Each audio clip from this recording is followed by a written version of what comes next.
오늘 제가 있는 서울은 초겨울 비가 내리는 날씨입니다. 이 비가 그치면 날씨도 이제 제법 찬바람이 불겠죠. 벌써 한 해가 가고 한 달 후면 또 한 살을 더 먹는다는 사실에 가는 세월이 무상하게만 느껴집니다. 아참, 인사가 늦었네요. 제 사연을 클릭하신 여러분 안녕하세요. 반갑습니다. 저는 올해 55살 된 이태성이라고 합니다. 저는 현재 렌터카 회사를 운영 중이에요. 이 회사를 운영하면서 집도 사고 건물도 사고 꽤 부자가 됐답니다. 어려서부터 힘들게 살았던 터라 막연하게 부자가 되면 행복할 거라고 생각했는데 막상 부자가 되고 나서는 오히려 행복이 대체 뭔가 하는 회의감이 들더라고요. 그런 시기에 전 아내를 만났고 정말 세상이 뒤집히는 경험을 했습니다. 저에게 불행이 와르르르 몰려왔던 시기가 바로 그 여자를 만난 후부터였어요. 무너진 제 심신을 다시 회복하느라 적잖이 시간이 들었습니다. 하지만 이제는 나이도 들고 중년이 돼서 그 시절을 잊고 편하게 이야기할 수 있을 만큼 잘 살고 있답니다. 얼마 전에 딸을 만났는데 딸이 이 사연 채널을 이야기하면서 말하더라고요. 아빠도 여기에 사연 보내는 거 어때요? 아빠도 그 여자 만나서 고생 꽤나 했잖아. 그 말에 저는 내심 놀랐습니다. 딸은 벌써 이겨냈구나 싶어서요. 우리 딸내미가 더 고생 많았지. 그래도 우리 딸 만나서 나는 그 시절도 다 좋게 기억되네. 에이, 거짓말. 한번 써서 보내봐요. 가슴속에 남은 응어리 훌훌 털어야지. 그럴까? 알았어. 생각해 볼게. 사실 제 피가 섞인 아이는 아니지만 제 인생에서 가장 소중한 제 딸이 그런 이야기를 해서 저도 호기심을 갖게 됐습니다. 그 이후로 이 채널의 이야기들을 재밌게 듣다가 딸의 추천대로 제 이야기를 보내보려고 합니다. 그 여자와 저는 동갑이었고 둘 다 35에 만났습니다. 요즘이야 결혼을 늦게 하는 추세지만 저 때만 해도 노총각을 넘어서다 못해 주변에서 걱정할 정도의 나이까지 결혼을 하지 않은 겁니다. 제가 일부러 결혼을 하지 않은 건 아니었고요. 그 전에 만났던 여자들한테 몇 번 배신을 당한 후로 여자를 믿지 못했어요. 제가 자수성가를 해서 주변에서는 여자를 소개해주겠다고 야단이었고 그래서 몇 번 만났다가 제 뒤통수를 치려고 하거나 저에게 모든 걸 의지하려고 하는 여자들만 만나다 보니 결혼이 늦어졌답니다. 열심히 돈을 벌고 차 3대로 시작한 렌터카 회사를 지금에 이르기까지 정말 피나는 노력이 있었어요. 저는 원래 남에게 아쉬운 소리 못하고 내성적이었던 성격이었습니다. 어릴 때 막노동을 하다가 돌아가신 아버지와 공장을 다니던 홀어머니 밑에서 자라면서 소심한 저를 괴롭히는 친구들도 많이 만났습니다. 홀어머니도 돌아가시고 저보다 5살 어린 동생과는 연락도 닿지 않았어요. 제가 알기로는 친척분들이 어린 동생을 데려다가 키운다고 데리고 가서는 보육원에 맡긴 것 같습니다. 그리고 나중에 동생을 찾으려고 했지만 입양을 갔다고 들었어요. 성인이 되고 나서 가족도 집도 돈도 한 푼 없던 저는 혼자서 어떻게든 살아남아야 했어요. 하루 5시간을 제외하면 눈뜬 시간에는 닥치는 대로 일을 했습니다. 젊었으니 가능한 일이었죠. 지금 그렇게 하다간 비명 행사하기 딱 좋습니다. 야, 민우야, 너 그렇게 살다가 죽어. 형이랑 오늘은 좋은 데 가서 술이나 먹자. 안 돼요. 저 그럴 시간 없어요. 끝나고도 일하러 가야 돼요. 형 친구랑 가세요. 에이, 새끼 진짜 지독하다 지독해. 너 이 새끼 나중에 성공하면 형한테 콩국물이라도 떨어지냐? 글쎄요. 알았어, 짜샤. 수고해라. 주변 사람들은 저를 보며 지독하다고 혀를 끌끌 찼습니다. 그때 제 마인드는 죽든 말든 돈을 벌어서 악착같이 모아야 한다는 거였어요. 그러다 보니 소심한 성격도 저절로 적극적으로 변하더라고요. 초식 동물이 맹수들 사이에서 살아남기 위해 자기만의 근육을 키우듯이 말이에요. 지긋지긋한 가난에서 저를 구하는 것이 제 인생의 목표였습니다. 그렇게 악착같이 살다 보니 돈도 모이고 기회도 오더라고요. 건너 건너 아는 사람이 렌터카 회사를 차렸다가 망할 위기에 처했다는 소식을 들었어요. 그 소식을 듣자마자 저는 그 회사를 내가 인수해야겠다는 결심이 들었습니다. 왠지 제가 그 회사를 받아서 운영하면 대박을 칠 거라는 이유 모를 자신감이 있었어요. 그때가 제가 군대를 다녀왔을 때니까 25살이었네요. 아무튼 저는 있는 돈 없는 돈 다 끌어모아서 그 회사를 넘겨받았습니다. 예상대로 저는 렌터카 회사 운영에 소질이 있었습니다. 처음에는 차 세대로 시작했던 렌터카가 점점 차 종류도 숫자도 늘어났어요. 정말 맨 땅에 헤딩하는 식으로 시작을 한 겁니다. 그런데 열심히 하니까 사업은 나날이 번창했습니다. 월 매출이 대기업 회사원 연봉보다 많을 정도로 수익이 났습니다. 아파트도 사고 제 차도 구입하고 나중에는 건물까지 매입할 수 있었습니다. 돈을 쓸어 담기 시작한 거예요. 그때가 제 나이 29이었습니다.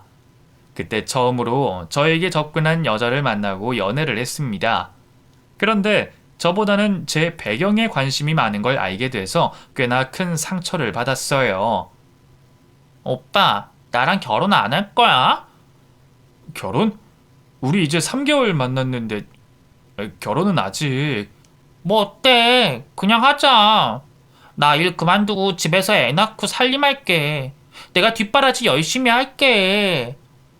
제 뒷바라지를 하는 것도 좋지만 전 아내가 자기 일을 하는 사람이면 좋겠다고 생각했습니다. 그리고 아직 서로에 대한 신임도 없는데 섣불리 결혼을 하고 싶지도 않았고요. 나는 자기 일 하는 여자가 좋은데 너 직장도 다니면서 전업주부 하려고? 아우씨. 뭐? 아 됐어. 싫으면 그냥 싫다고 해. 오빠 솔직히 가방끈도 짧고 천에 고하면서 나 정도 스펙 가진 여자면 모시고 살아야지. 분수를 모르고. 아 됐어. 그런 식으로 노총각으로 늙어 죽어라. 첫 여자친구는 그렇게 저에게 폭언을 퍼붓고 이별을 했습니다. 그 여자의 말이 저에게 비수가 되어 박혔어요. 아무리 돈을 많이 벌어도 나는 그저 천의 고아에 가방끈 짧은 무식한 놈으로만 보이는구나 싶어서 절망스러웠습니다. 그리고 언젠가는 저 자체를 온전히 이해해주고 사랑하는 사람을 만날 수 있을 거라고 생각했어요. 하지만 그 여자 이후로 두세 번의 연애를 더했지만 다른 여자들도 첫 번째 여자친구와 비슷한 가치관과 태도로 저를 대해서 결국 결혼까지 하지 못하고 제 나이가 35이 됐습니다. 집신도 짝이 있다는데 뭐 살다 보면 언젠가는 제 짝이 나타나겠지 싶어서 저는 조급한 마음을 조금 내려놓고 제 삶에 열중했어요. 너무 일만 하면서 지냈던 터라 취미 생활을 해볼까 싶더라고요. 그리고 영어 학원을 다녀봐야겠다고 생각했습니다. 많이도 안 바라고 외국으로 여행을 다닐 수 있을 정도의 회화만 하면 좋겠다는 마음으로 영어 학원에 다니기 시작했어요. 제가 영어라고는 알파벳밖에 모를 정도로 젬병이었거든요. 학원에 다니면서 사람들과 되도 않는 영어로 이야기를 나누다 보니 조금씩 영어로 제 소개도 할 수 있게 되고 흥미가 생겼습니다. 그리고 거기서 전 아내를 만나게 됐어요. 그 여자는 저보다 유창한 영어 실력을 가지고 있었습니다. 저희는 영어 학원이 끝난 후에도 학원에서 제 또래의 사람들과 따로 모여서 회화 연습을 하는 모임을 갖고 있었어요. 그 여자에게 조금씩 관심이 가서 유심히 보고 있었는데 어느 날 모임 중에 전화를 받고 급하게 집에 가봐야 한다고 했어요. 집에 일이 생겨서 저는 이만 가볼게요. 근데 차가 없어서 큰일이네. 얼른 가야 하는데. 그 말에 제가 선뜻 나섰습니다. 그럼 제 차 타고 가시죠. 정말요? 감사해요. 그리고 저는 제 차에 그 여자를 태웠습니다. 차를 타자마자 고맙다고 연신 인사를 했습니다. 사실 제가 5살 난 딸이 있는데 지금 열이 펄펄 난다고 해서요. 정말 고마워요. 그래요? 아이가 있으셨구나. 네, 사실 제가 미혼모예요. 애 아빠는 제가 임신했다니까 도망가 버리고 저 혼자서 키우고 있거든요.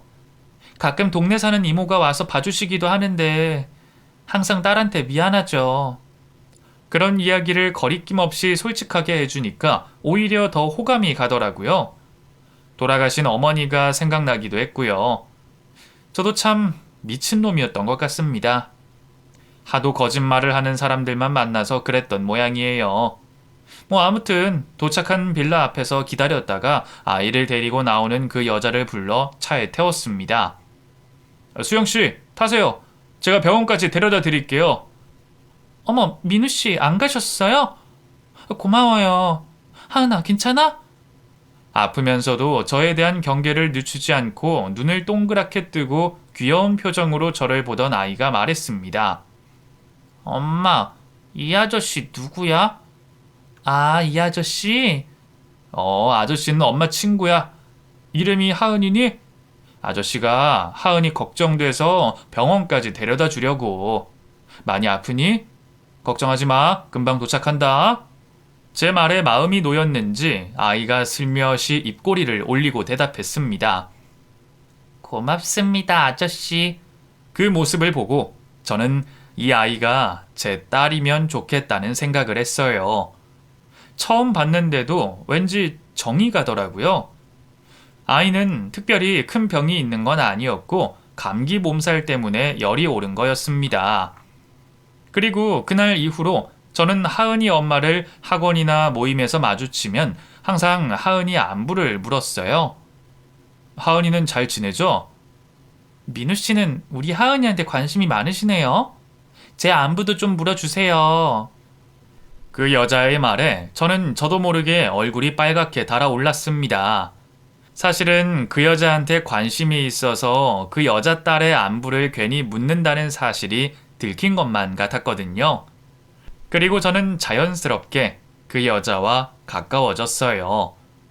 대화를 나누다 보니 야망이 있는 사람이었습니다.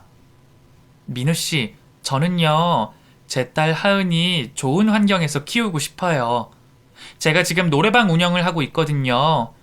이 일을 언제까지고 할 수는 없고 영어 배워서 저희 딸이랑 이민 가서 살까 해요. 이민이요? 네. 왜 그렇게 놀라세요? 이민 가면 수영 씨랑 하은이 못 보잖아요. 제 어수룩한 답변에 그 여자가 박장대소를 하며 기뻐했습니다. 어머, 민우 씨, 그런 생각까지 하시는 거예요? 제가 머뭇거리는 사이에 다시 눈물을 흘리더라고요. 고마워요. 저 사실 혼자서 하은이 키우면서 정말 힘들었어요. 애 딸린 미혼모라고 부모님도 저 내치고 저 혼자서 어떻게든 살아남으려고. 근데 민우 씨처럼 진심으로 저랑 하은이 생각해주는 사람 만나니까 저 사실 인생에서 최고로 행복해요. 이런 감정을 느껴도 되는 건지. 그 여자의 고백에 저는 그냥 눈이 돌아버렸습니다. 와락 그 여자를 안고선 나만 믿으라고 해버렸네요. 수영씨, 그 마음 저 잘 압니다. 제가 수영씨랑 하은이의 든든한 울타리가 되어줄게요. 저한테 편하게 기대세요. 정말요? 정말 그래도 돼요? 그럼요. 제발 그래주세요. 그때부터 저는 그 여자와 연인 사이로 발전했습니다. 그리고 하은이와도 자주 만나서 시간을 보냈어요. 딸을 사랑하는 그 여자의 진솔한 모습에 저는 점점 더 빠져들었습니다. 그 여자는 알면 알수록 진국이라고 생각이 들었어요. 자기 사업도 열심히 하고 아이도 야무지게 잘 키우고 있었거든요. 그렇게 1년 가까이 시간을 보내다가 그날도 아이와 함께 데이트를 하고 있는데 결정적으로 하은이가 저에게 말했어요. 아저씨가 내 아빠 해주면 안 돼요? 우리 엄마랑 아저씨랑 딴따단따단 결혼식해요. 엄마, 아저씨랑 결혼해. 아이의 말에 저는 조금 당황했습니다. 하지만 그 여자는 호쾌하게 웃으며 말했어요. 그럴까? 하은이, 민우 아저씨 아빠라고 부르고 싶어? 응, 아빠라고 할래. 민우 씨, 그럼 저도 민우 씨한테 여보라고 불러도 될까요? 여보? 그 말에 아이가 까르르 웃었고 저는 그 둘이 행복하게 웃는 모습을 보고 뿌듯해서 그럼 그렇게 하자고 대답해 버렸습니다. 저는 가족도 없었고 아내도 시골에 살고 계신 아버지 한 분만 계셨던 터라 저희는 작은 규모의 결혼식을 올렸습니다. 6살 하은이가 귀여운 공주 드레스를 입고서 저희 두 사람 손을 붙잡고 웨딩 로드를 함께 걸어줬어요. 그 귀여운 아이와 사랑스러운 아내를 보면서 저에게도 가족이라는 게 생기는구나 하는 생각에 신기하면서도 벅차오르는 감정을 느꼈습니다. 어떤 사람들은 저더러 뭐가 아쉬워서 애딸린 미혼모와 결혼을 하냐고 했지만 저는 당시에 그런 말들이 귀에 들어오지 않았어요. 그만큼 아내를 믿었고 아이를 사랑하는 마음이 컸습니다. 그렇게 결혼을 한 후부터 조금씩 제 예상과는 다르게 결혼 생활이 흘러갔어요. 아내는 아이를 가사도우미에게 맡기고 일에 더 몰두했습니다. 운영한다던 노래방에는 도우미도 쓰면서 불법으로 운영을 하고 있더라고요. 당신 많이 바빠? 하은이 가사도우미한테만 맡기는 거 난 좀 신경 쓰이네.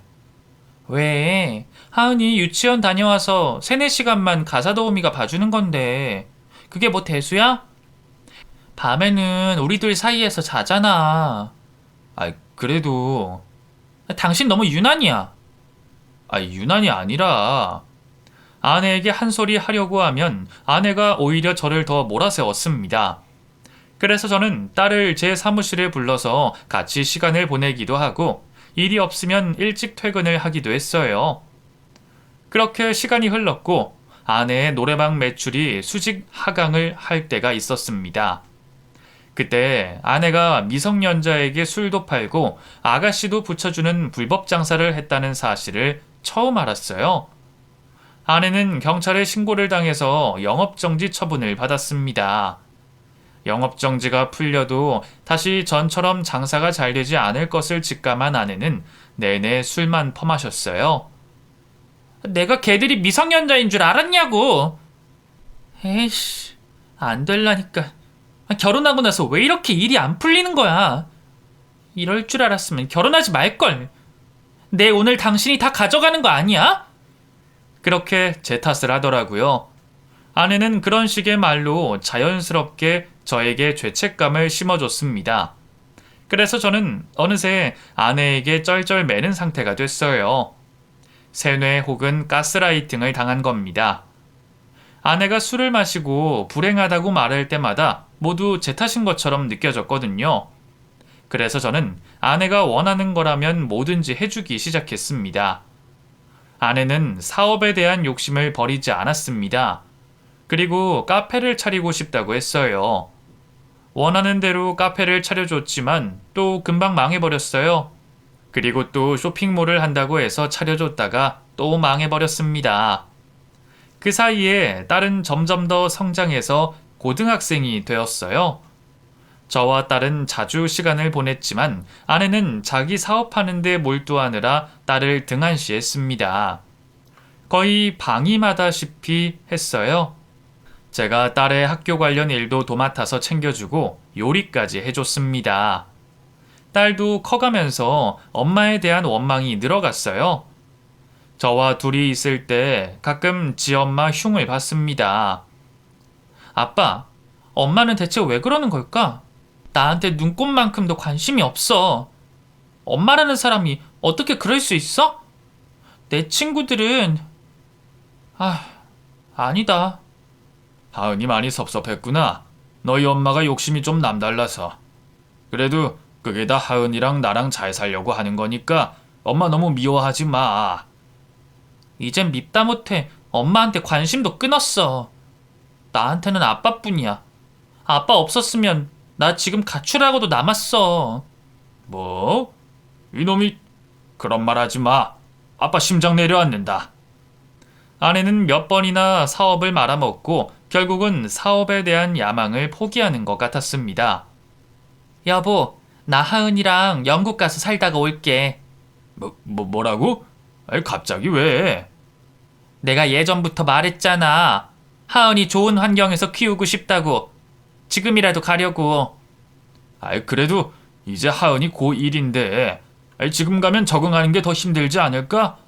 하은이는 뭐래? 하은이는 당연히 나랑 같이 가고 싶다고 하지. 거기서 대학까지 보낼 거야. 하은이 미술 디자인 쪽에 관심 많으니까 거기서 좋은 대학 보내는 게 나아. 내가 집 구해놨으니까 당신은 내 통장으로 돈 좀 보내. 가서 학비랑 이것저것 쓰려면 5억은 들겠다. 5억? 아이, 그렇게 많이?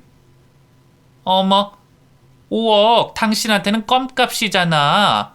한 달에 몇 억씩 버는 사람이 그 돈이 아까워? 딸한테 투자하는 게 아까워? 저는 돈이 아까운 게 아니었어요.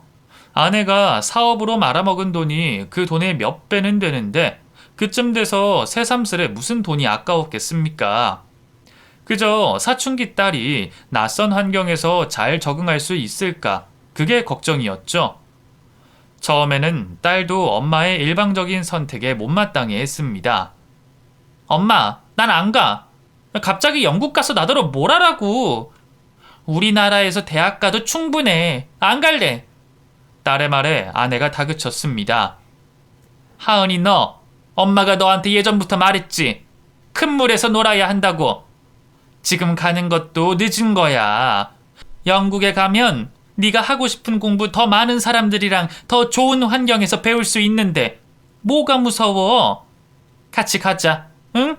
가자. 참 그럴듯한 소리였죠.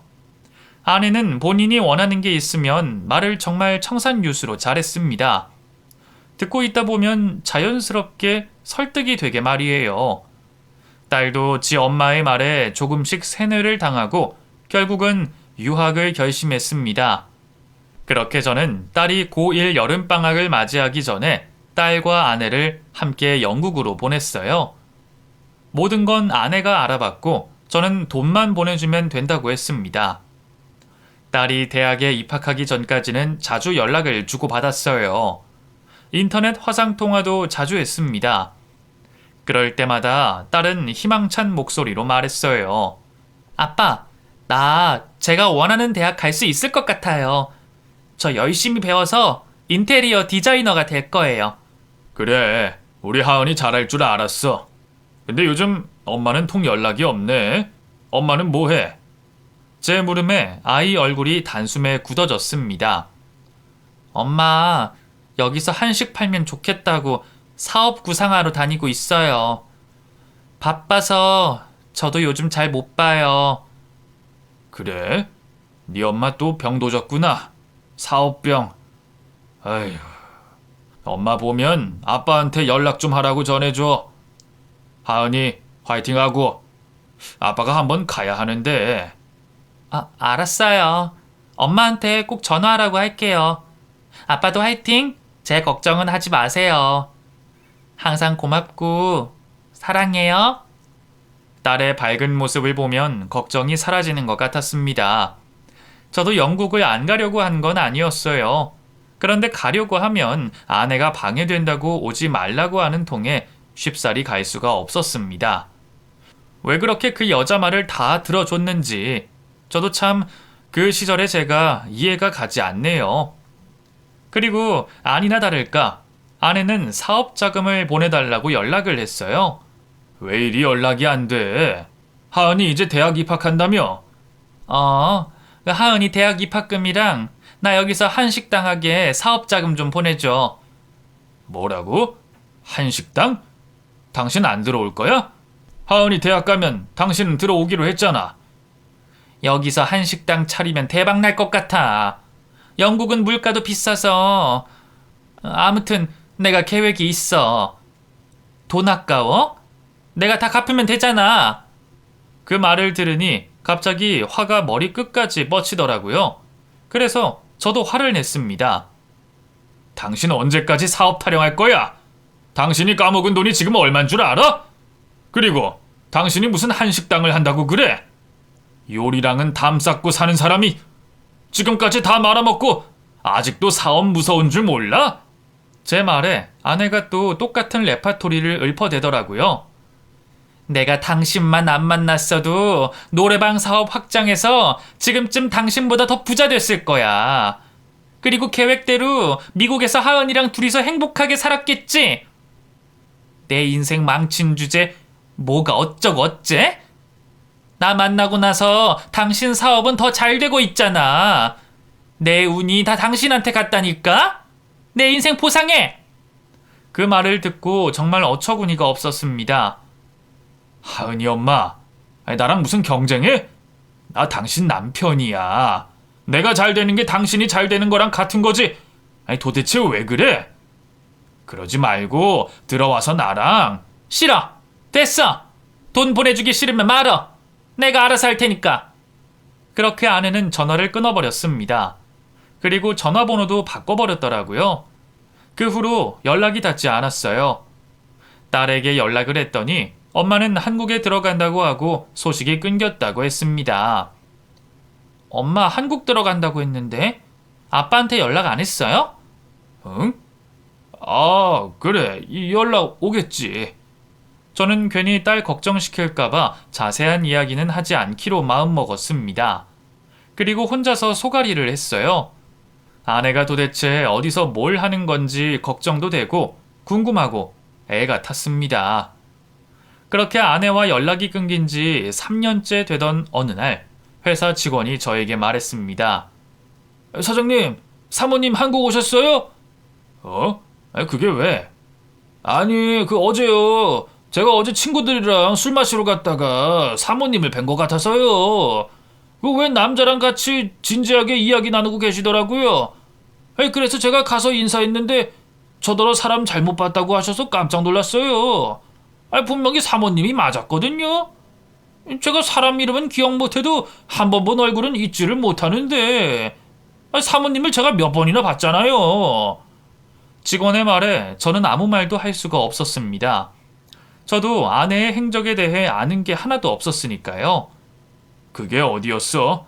하은이 엄마가 영국에서 온다고는 했는데 갑자기 들어왔나? 저희 사무실이랑 가까운 곳이에요. 이 근처 땡땡 호프집 있잖아요. 거기서 봤어요. 아, 그랬구나. 내가 연락 좀 해볼게. 저는 직원에게 당황한 티를 내지 않으며 말했습니다. 지척에 있으면서 왜 저한테 연락을 하지 않은 건지 이해할 수가 없었어요. 그리고 저는 딸에게 연락을 해서 그 소식을 알렸습니다. 그때 딸은 졸업을 앞두면서 영국에 있는 회사에 면접을 보러 다니던 시기였어요. 하은아, 네 엄마가 한국에 들어온 모양이다. 아빠 회사 직원이 어제 봤다더라. 웬 남자랑 같이 있는 걸 봤다던데 너 뭐 아는 거 있니? 제 물음에 영상통화를 하던 딸의 얼굴이 사색이 됐습니다. 그리고 당황해서 어쩔 줄을 몰라 하더니 당장 비행기 표를 끊어서 한국으로 들어오겠다고 했어요. 남자랑 같이 있었다고요? 정말 엄마가 결국... 아빠, 제가 지금 항공편 알아보고 가장 빠른 표 끊어서 한국 들어갈게요. 제가 가서 엄마 찾을게요. 일단 저만 믿고 기다려보세요. 한국에 온다고? 하은이 너 면접 봐야 하잖아. 갑자기 그렇게 와도 돼? 아빠가 알아볼게.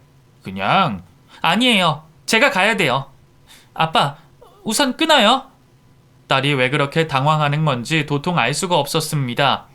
하지만 주책 없이 딸을 몇 년 만에 볼 수 있다는 생각에 기쁘기도 했어요. 그리고 딸은 한국에 들어오기로 한 후로 연락이 되지 않았어요. 3일 후에 연락이 와서 받았더니 딸이 말했습니다. 아빠, 내가 지금 엄마 만났거든요? 정말? 어디 있대 너희 엄마? 하은이 넌 어디야? 아빠 답답해 미치겠다. 우선 제가 좀 더 알아볼 게 있어요. 아빠, 제가 다시 연락드릴게요. 조금만 기다리세요. 그리고 저는 딸에게서 연락이 오기를 오매불만 기다렸습니다. 그리고 딸이 영국에서 들어온 지 딱 일주일이 됐을 때였어요. 더 이상 못 참겠다 싶어서 전화를 걸고 제가 직접 아내를 찾아 나서려고 했습니다. 그런데 그때 마침 딸이 제 사무실로 들어오고 있었어요. 몇 년 동안 영상통화로만 보던 아이가 훌쩍 자라서 제 앞에 나타나니 이게 꿈인가 생신가 싶더라고요. 그리고 딸이 부쩍 야위어 있어서 저는 가장 먼저 딸 건강이 걱정됐습니다. 하은아, 하은아, 너 왜 이렇게 말랐어? 잘 지냈어? 아빠가 너 보고 싶어서 죽는 줄 알았어. 우리 딸내미. 그리고 저는 오랜만에 본 딸을 왈칵 끌어안았습니다. 딸은 저를 보자마자 눈물을 글썽이며 말했어요. 나도 아빠 보고 싶었어요. 아빠가 해준 김치볶음밥 먹고 싶다. 아이고, 우리 딸. 내가 얼마든지 해줄게. 지금 당장 가자. 아빠, 김치볶음밥은 나중에 해주고 지금부터 이거부터 우선 봐. 얼른 보고 변호사 만나. 딸은 다짜고짜 그렇게 말하며 저에게 웬 서류 봉투를 내밀었어요. 이게 뭐야? 내가 차마 말을 못하겠어서 아빠가 먼저 한번 열어봐요. 그리고 저는 노안이 와서 안경을 쓰고 제 사무실 자리에 앉아서 딸이 건넨 봉투를 열어봤습니다. 그 안에 20장이 넘는 A4 문서가 들어있었어요. 찬찬히 살펴보면서 저는 이게 대체 무슨 말인지 헷갈려서 머리가 어지러웠습니다. 그리고 아내가 딸을 빼닮은 남자와 다정하게 돌아다니는 사진을 보고 깜짝 놀랐습니다. 이 사람은 대체 누구야? 그러자 딸이 오열하며 말했습니다. 그 사람이 절 낳아준 사람이에요. 뭐라고? 하은이 네 친아빠란 말이야? 그 사람은 하은이 네 엄마랑 옛저녁에 연락이 끊겼다고 했는데 왜 네 엄마가 이 사람이랑 같이 있는 거야? 나는 도무지 이해가... 아빠, 정신 차려야 돼요. 엄마, 아니 그 여자 완전히 사기꾼이에요. 사실은 저 유학 가기 너무너무 싫었어요. 그런데 엄마가 저를 협박했어요. 제가 유학을 가지 않으면 아빠랑 헤어질 거라고. 나는 보육원에 갖다 버리면 그만이라고요. 어린 제가 뭘 알았겠어요. 그냥 무서웠어요. 그 여자가 그런 소리를 했어? 이런 몹쓸... 영국 가서부터 엄마는 그 아저씨 만나고 다녔어요. 그리고 아빠한테 돈 뜯어내서 사업 차린다고 거짓말하고 다 그 남자랑 둘이서 금융사기업체 차리고 사람들한테 사기치고 다녔더라고요. 제가 한국 가서 다 알아봤어요. 사기를 쳤다고? 그 여자가 사기를 치고 다녔다고? 이게 대체 무슨... 저는 날벼락을 맞은 기분이었습니다. 딸이 하는 말들을 하나도 알아들을 수가 없었어요. 하지만 딸이 머나먼 영국 땅에서 혼자서 얼마나 외롭고 힘들었을지는 이해할 수 있었습니다. 그래서 저도 울고 있는 딸을 붙잡고 같이 오열했어요. 하은아, 너 혼자서 얼마나 고생이 많았어. 그 먼 영국 땅에서 너 내팽개치고 사기나 치고 다니던 그 여자랑... 아니 애한테 무슨 그런 협박을... 네 엄마 진짜 제정신이냐? 아이고, 그냥 아빠한테 다 말하지. 왜 참고 있었어? 괜히 아빠 걱정시키기도 싫었고 제가 말하면 아빠랑 엄마랑 헤어지고 저도 아빠랑 더는 만나지 못하게 될까봐 무서웠어요. 아빠, 저도 이제는 못 참아요. 엄마 고소하세요. 제가 일주일 동안 엄마가 심부름센터에 의뢰해서 두 사람 바람 피우고 사기치고 다니는 거 다 알아놨어요. 지금 당장 신고하셔야 돼요. 엄마, 아빠 명의 도용해서 아빠 재산 다 가로챌 계획 중이라고요. 얼른 가요, 아빠. 저는 안절부절하는 딸과 함께 경찰서로 갔습니다. 그리고 아내를 사기죄로 고소하기로 했어요. 그런데 경찰서에 가서 보니 아내는 이미 사기죄로 고소를 당한 상태였고 저와 만나기 이전에도 금융사기로 몇 번이나 감옥에 갔다가 온 화려한 이력이 있던 사람이었습니다. 이 사람 이거 상습범이에요. 이번에는 징역 살게 생겼네. 사장님 증거자료 있으면 이혼 소송이랑 상간남 소송도 하세요. 그러면 이 사기꾼 가중처벌로 잡아넣기 좋습니다. 경찰이 그렇게 조언을 해줬고 딸도 경찰 옆에서 저에게 말했습니다. 아빠, 전 정말 괜찮아요. 엄마랑 앞으로 연 끊고 살 거니까 아빠가 하고 싶은 대로 하세요. 엄마 죗값 치르게 해도 아빠가 받은 피해가 보상되지 않을 것 같아. 딸의 말에 가슴이 미어지더라고요. 그래, 하은아. 네 엄마, 우리 이제는 끊어내 버리자. 못된 인간. 어디 자기 딸한테 이렇게 몹쓸 짓을 하고 나를 평생 이용해 먹어? 아이고. 20년을 가까이 함께 살면서 그 여자의 실체를 전혀 몰랐다는 사실에 기가 막히더라고요. 정말 어릴 때 보던 전설의 고향처럼 꼬리 9개 달린 구미호에게 홀려서 산 기분이었습니다. 그렇게 저와 피 한 방울 섞이지 않은 제 딸은 한편이 돼서 아내를 고소하기로 마음먹었습니다. 딸은 아내의 사기 행각을 지켜본 산 증인이었어요. 저는 제 눈과 입을 막고 가스라이팅으로 결혼 생활을 해온 그 여자에게 천벌을 내리고 싶었습니다. 그래서 대형 로펌에 찾아가서 아내와의 이혼 소송 및 상간남 소송을 진행하기로 했어요. 제 딸 하은이가 무슨 죄를 지었기에 그런 아나무인 인간만도 못한 부모를 만나서 마음고생을 했나 싶어서 제 가슴이 찢어지는 듯 했습니다. 제가 당한 피해보다 저는 제 딸의 마음이 더 신경이 쓰였어요. 하지만 딸은 저보다 강한 아이였습니다. 제 곁에서 오히려 저를 더 위로해주고 힘을 실어줬어요. 냄새를 맡은 건지 모든 연락처를 차단하고 남의 명의로 된 카드를 쓰며 도망을 다니던 전 아내와 전 아내의 상간남은 전라남도 해남 땅끝 마을에서 결국 경찰에게 붙잡혔습니다. 경찰서에서 마주한 아내는 아주 기세가 등등했어요. 철면피가 따로 없었습니다. 퉁퉁하게 살이 오르고 온몸에 명품을 휘감은 욕심 가득 담긴 얼굴로 자기는 지은 죄가 없다고 잡아떼고 있더라고요. 내가 무슨 죄를 지었다고 이렇게 쫓아다녀? 어? 당신 잘 왔네. 당신이 나 경찰 신고했어?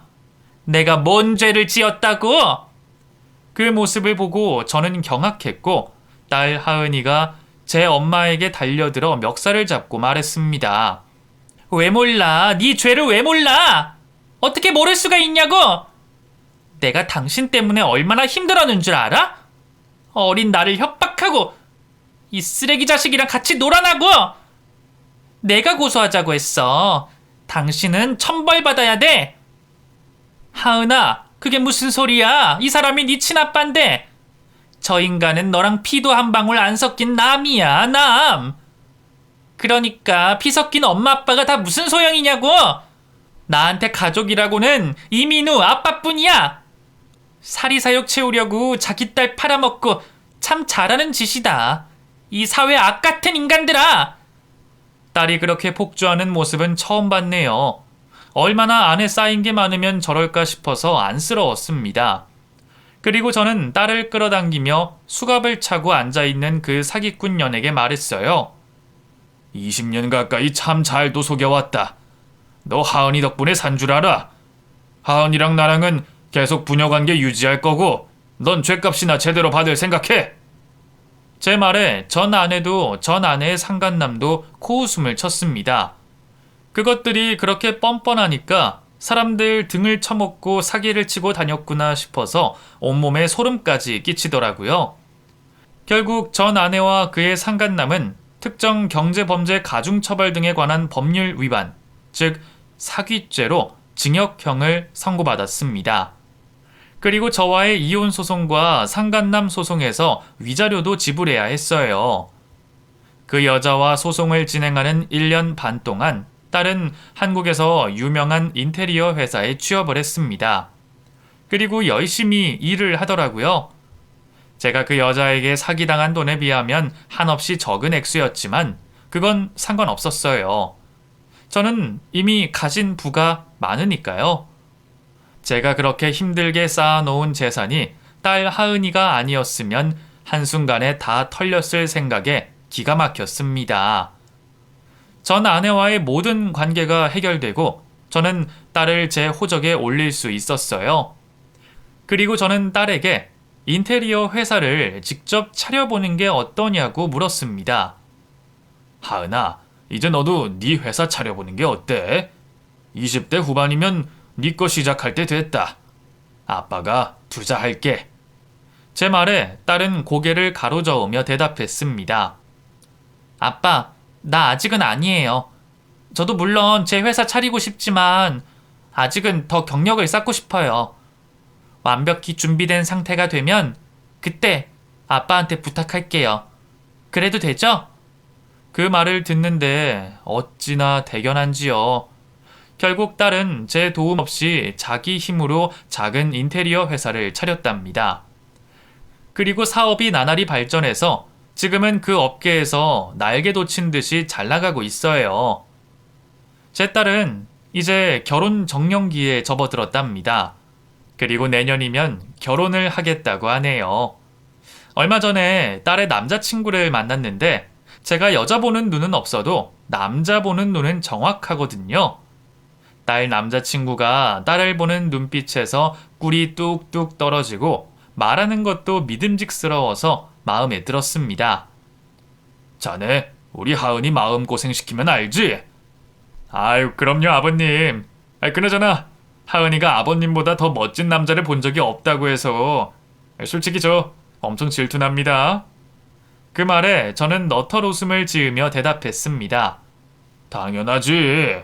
우리 딸한테는 내가 1순위지.